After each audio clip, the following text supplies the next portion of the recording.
Perkenalkan, nama saya Ripka Heniwati. Saya merupakan salah satu CPNS di Kementerian Agraria dan Tata Ruang, Badan Pertanahan Nasional, tepatnya di kantor wilayah ATR BPN Provinsi Riau. Pada kesempatan kali ini, saya akan membahas tentang nilai-nilai refleksi bela negara. Sebelum kita masuk ke refleksi bela negara, saya terlebih dahulu akan menjelaskan arti dari bela negara tersebut. Bela negara adalah tekad, sikap, dan perilaku serta tindakan warga negara, baik secara perseorangan maupun kolektif, dalam menjaga kedaulatan negara, keutuhan wilayah, dan keselamatan bangsa dan negara yang dijiwai dengan kecintaannya kepada negara Kesatuan Republik Indonesia. Berbicara tentang bela negara, sudah sewajarnya kita mencintai tanah air Indonesia kita. Sama halnya seperti yang dilakukan oleh Presiden ketiga Republik Indonesia, yaitu Bapak Baharudin Yusuf Habibie atau lebih dikenal dengan Bapak B.J. Habibie.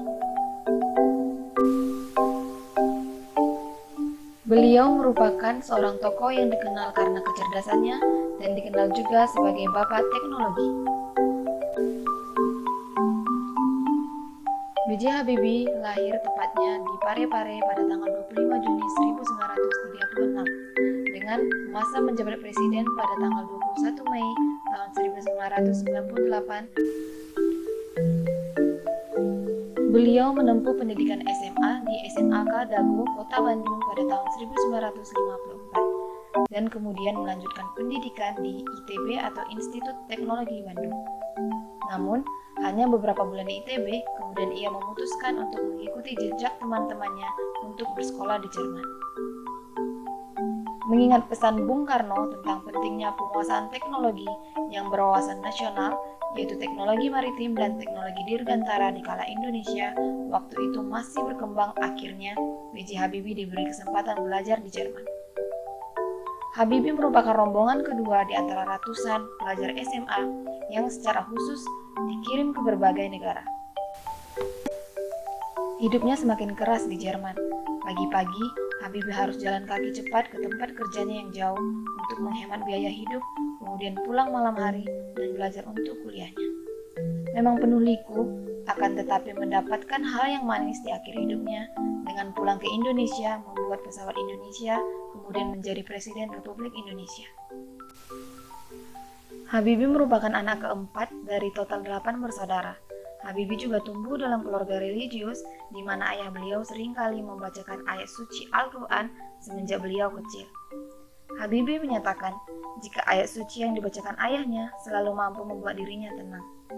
Kebiasaannya sejak kecil yang sering mendengarkan Al-Quran memberikan pengaruh yang positif pada dirinya sehingga ketika Habibie kecil usia 3 tahun, dirinya sudah mampu membaca Al-Quran dengan lancar. Sejak kecil, memang Habibie sudah dikenal sebagai anak yang cerdas. Habibie diangkat menjadi wakil presiden di tanggal 14 Maret 1998 untuk mendampingi Presiden Soeharto. Namun, hanya beberapa bulan setelah beliau menjabat, gejolak politik pun tak bisa terhindarkan dan mencapai puncaknya. Presiden Soeharto yang sudah bertahta di kursi presiden selama puluhan tahun, akhirnya lengser dengan pengunduran dirinya pada 21 Mei 1998. Lengsernya Presiden Soeharto pun secara otomatis menjadikan B.J. Habibie secara resmi menggantikannya menempati kursi nomor 1 Indonesia.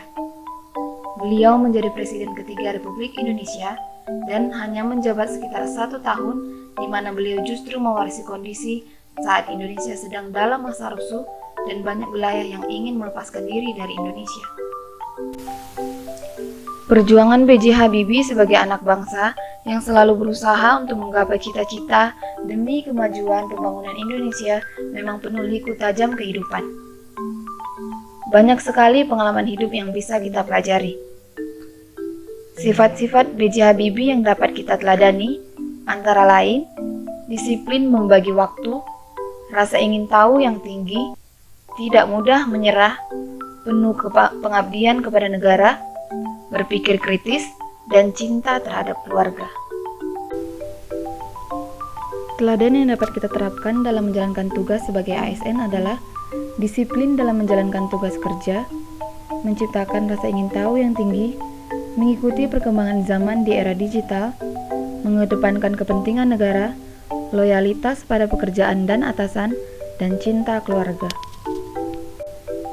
Nilai-nilai bela negara yang dapat diterapkan sebagai ASN adalah datang ke kantor tepat waktu, dan saat berkendara menggunakan helm.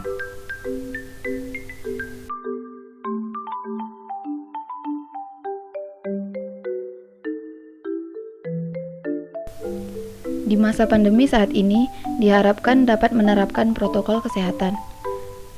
Mencuci tangan sebelum memasuki lingkungan kerja.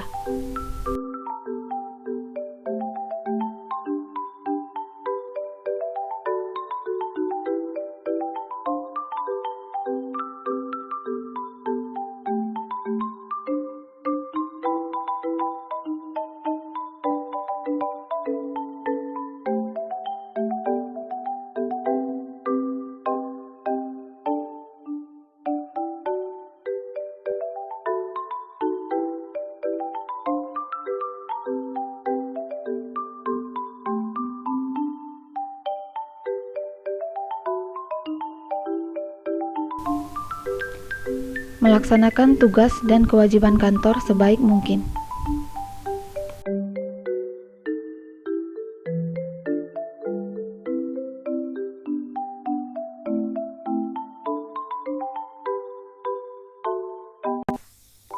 Oleh karena itu, mari kita pelihara dan jaga sikap bela negara mulai dari diri kita sendiri dan dari lingkungan kerja kita terdekat.